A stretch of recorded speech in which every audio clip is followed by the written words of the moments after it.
Voilà, Joey Homicile qui mit le feu, c'était à Vienne ça? Ouais, c'était Ouais. Jazz à Vienne. Jazz à Vienne, beau Super souvenir. festival. Merci d'être avec nous, Joey Homicile.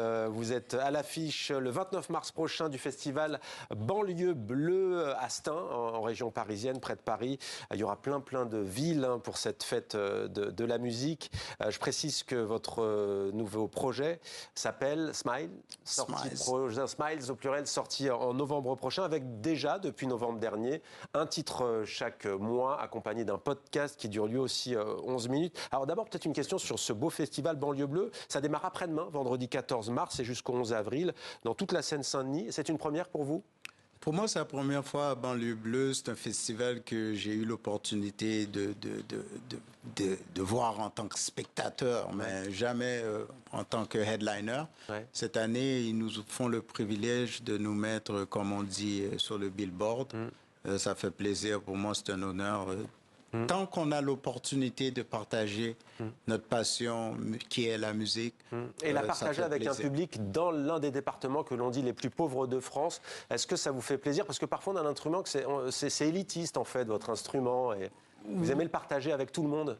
Oui, j'aime bien partager cet instrument avec tout le monde et puis surtout pour moi en tant qu'originaire d'Haïti, je peux compatir un pays alors qu'il est. Les enfants aimeraient avoir la lumière à tous les jours, avoir de l'eau potable à tous les jours. Alors pour moi, c'est tout simplement la direction que je veux entreprendre qui est de me rendre aux gens qu'on appelle les gens défavorisés.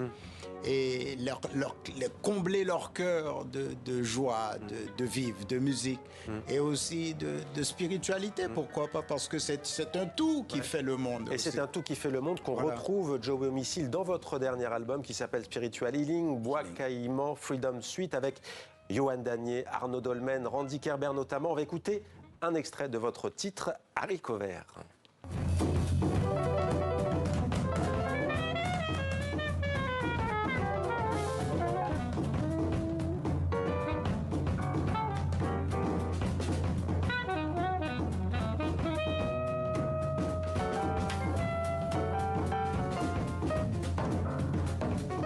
Et pourquoi Haricots verts tu racontes ce morceau? Ben, Haricots verts, c'est toute l'histoire d'où qu'on sort, l'Afrique, les végétales, la nature. Au fait, on fait appel à la nature dans un angle, sous un angle futuristique. Il faut jamais oublier qu'on vient d'un passé où ce qu'on a eu à cultiver la terre par milliers et aussi où ce qu'on a été oppressé et opprimé pour notre labeur. Ouais. Alors, c'est un clin d'œil justement à cet esclavage-là et aussi c'est un clin d'œil à le riz, parce que j'aime bien mon bash rice, comme j'aime l'appeler. Alors, lorsque je fais du riz, je le cuisine, je suis chef aussi, comme bien entendu. Je fais pas juste le chef musical. Le Chef cuisinier. Ça, c'est une info et c'est un scoop. C'est pour le riz. Alors, on aimerait bien goûter un jour. Alors, vous revenez sur cet événement marquant de l'histoire, avec un grand H, la cérémonie secrète du vaudou de Bois Caïman, dans la nuit du 13 au 14 août 1991, acte fondateur du soulèvement contre l'esclavage qui amènera à l'indépendance d'Haïti. Tiens, d'ailleurs, quand on parle de cet événement, si je vous demandais de jouer...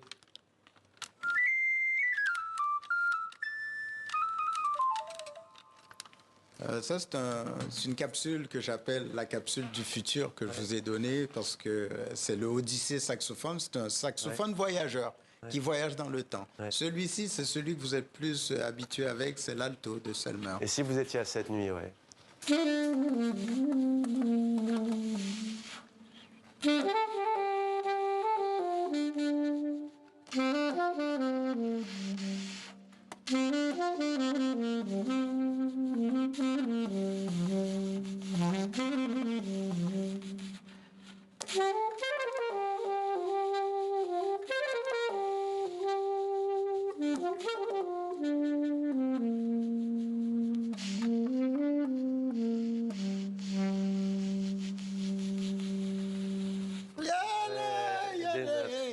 des notes qui sonnent comme un hommage à celles et ceux qui se sont soulevés contre l'injustice. Est-ce que vous vous souvenez de la première fois que vous avez joué du saxophone? Ouais, j'avais 15 ans. Je me souviens avoir eu un son canette. Ça veut dire j'arrivais pas vraiment à sortir le son. C'est quelque chose qui m'intriguait parce que vous pouvez voir, tu vois, il y a le bec et puis il y a la hanche ici. Cette séparation-là, elle est très fine, c'est même pas 1 millimètre, presque 1 millimètre, et puis dépendamment de l'ouverture du bec. Et j'arrivais pas à faire vibrer cette hanche-là dès le départ, mais avec la persévérance. Et avec votre père à côté? Avec mon père, le pasteur, qui m'a empressé justement d'aller à cette école de musique. Je n'étais pas intéressé au début. Au départ, non. Et puis après, il y a eu Boston, vous êtes parti voyager. Peut-être un tout petit extrait de La Main for Haiti, allez. Yes, sir.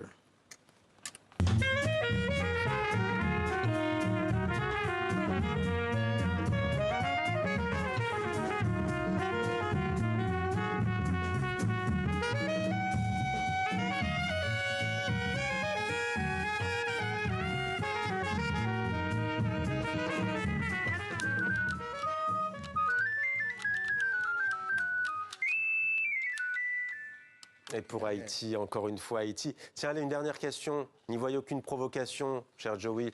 Vous aimeriez devenir citoyen américain d'un 51e État? Bon, je suis déjà résident américain parce que j'ai la carte verte, mais il faut dire que... Donald Trump veut durcir les conditions aujourd'hui pour les Canadiens. Comme que j'ai aussi un passeport canadien, je suis un citoyen du monde, alors je plaide le 5e amendement qui est... Citoyen du monde, c'est la réponse de Joey Homicile au président des États-Unis, Donald Trump. Merci beaucoup d'être venu sur notre plateau. Merci. Avec plaisir.